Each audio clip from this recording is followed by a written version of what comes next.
we made the decision to leave everything that we had built. I went to Romania when I was 23 on a humanitarian visa, and my husband and I had been married for a few years, and we were just there to do good, really.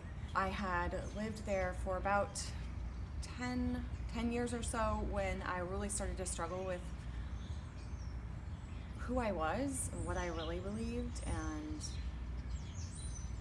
the stories of good and evil, and you see so much heartache and trauma, and just the questions, I guess the big questions of why hit me really hard. And so I just lost a little bit of my faith for a while and went through that journey. And my kids were coming up on their adolescence and seeing that I was essentially trying to live as an immigrant because my husband was native.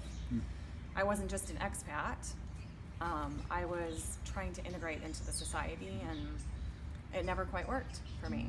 And so kind of watching my kids grow up and turning into teenagers and seeing that just brought the questions a little deeper in my soul of, what have I done? I've chosen this for them, because they do truly view themselves as global citizens, which I think is super cool. But it's still hard because you're pulled in two directions.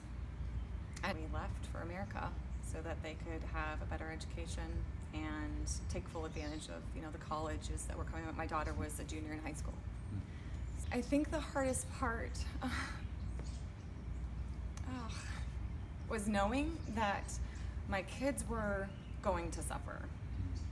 I wasn't naive about the fact that it was going to be culture shock for them, and that they were at such a tender age to go through this. Watching them not really find their place where they were and where they had always been was going to be exponentially harder when they came to what they didn't know.